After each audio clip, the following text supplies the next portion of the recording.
Bihar assistant professor 2026 की परीक्षा में एक बहुत ही बड़ा झटका हमको देखने को मिला है। तो आज इस वीडियो में हम बात करने वाले हैं कि ये झटका आप लोगों के लिए अच्छा साबित हो सकता है या फिर बुरा साबित हो सकता है। तो हाल ही में अभी हमको रिसेंटली एक बहुत ही बड़ा चेंज देखने को मिला था परीक्षा में, जिसमें रिटन परीक्षा की बात हुई थी। आज ही ये रिसेंट न्यूज आई है कि एक और छात्रों को नया एग्जाम देना पड़ेगा अगर वो बनना चाहते हैं बिहार में असिस्टेंट प्रोफेसर। तो सबसे पहले तो बात कर लेते हैं कि कौन सा नया एग्जाम अब बिहार की सरकार ने इसमें शामिल किया है।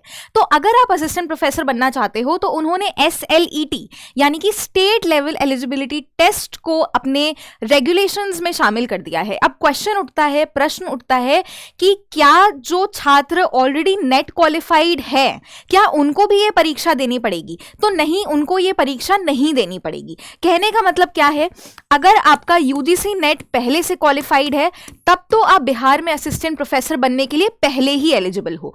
लेकिन अगर आपका नेट क्वालिफाइड नहीं है किसी भी कारणवश, तो ये बहुत ही अच्छा अपॉर्चुनिटी आपके पास आया है, जिसमें आप स्लेट की परीक्षा अगर दे देते हो और अगर आपकी स्लेट परीक्षा क्वालिफाई हो जाती है तो फिर अगर आपका नेट नहीं भी क्वालिफाइड है तो भी इसमें कोई दिक्कत नहीं है और आप इस पूरे एग्जाम के लिए एलिजिबल हो जाओगे। ठीक है, तो ये नया जो चीज पास हुई है वो ये कहती है कि बिहार में स्टेट लेवल एलिजिबिलिटी टेस्ट का एग्जाम बहुत ही जल्द होने वाला है। तो ये जो एग्जाम है वो बहुत ही ज्यादा फ्रूटफुल रहेगा उन छात्रों के लिए जिनका नेट क्वालिफाइड नहीं है। तो एक तो ये चीज हो गई आपकी एलिजिबिलिटी क्राइटेरिया में कि आपका या तो UGC नेट क्वालिफाइड होना चाहिए, अगर नहीं क्वालिफाइड है तो आप लोगों के लिए बहुत ही सुनहरा मौका आया है। आप स्लेट एग्जाम दे सकते हो और उसके बाद आप इस जॉब के लिए एलिजिबल हो सकते हो। अब दूसरा जो नेसेसरी क्राइटेरिया इसमें है नेट स्लेट के बाद वो ये है कि आपके PG में यानी कि मास्टर्स में आपके 55% मार्क्स जो हैं वो होना अनिवार्य है। तो PG में आपके 55% मार्क्स होने चाहिए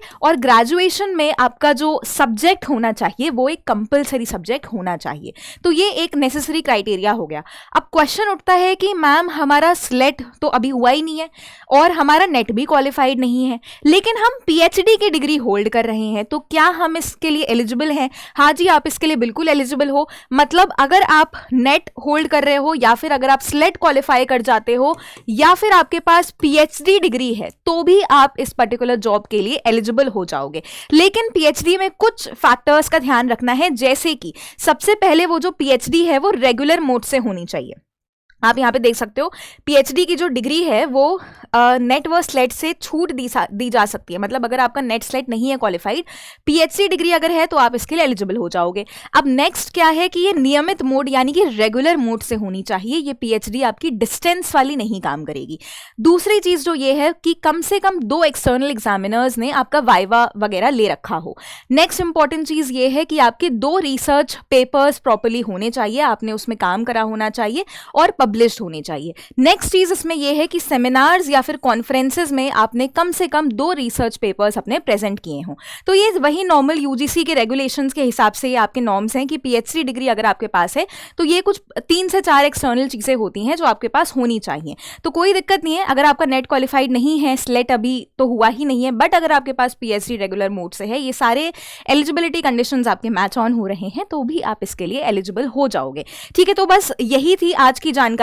आप देख सकते हो कि इन्होंने साफ साफ यहाँ पे स्पेसिफाई किया है कि ये जो राज्य सरकार उच्च शिक्षा में गुणवत्ता और पारदर्शिता मतलब ट्रांसपेरेंसी का इनका मेन उद्देश्य था, इस वजह से ये स्लेट एग्जाम को यहाँ पे लेके आए और मिनिमम 55% वगैरह मार्क्स तो आपके होने ही चाहिए मास्टर्स लेवल पे। तो यही था आज का हमारा मेन मोटिव। तो अब क्या करना है आपको, नेट जिसका क्वालिफाइड है उसके लिए तो कोई दिक्कत ही नहीं है। इनफैक्ट अभी भी आप जून वाले एग्जाम के लिए एप्लीकेशन फॉर्म्स भरना और आपका स्लेट भी अब होने वाला है, तो फिर आपके पास 2 मौके हैं पूरे। आप नेट भी भरो और आप स्लेट भी भरो और किसी में तो आप अगर क्वालिफाई हो जाते हो तो फिर आप प्रॉपरली बिहार असिस्टेंट प्रोफेसर के लिए एलिजिबल हो जाओगे। तो इसी तरीके से हमारे चैनल के साथ जुड़े रहें, सब्सक्राइब जरूर करें UGC नेट RWA पे, and comment section is always open for you. किसी भी और क्वेरी, किसी भी और डाउट के लिए तो आप अपना जो डाउट है वो कमेंट सेक्शन में लिख सकते हो।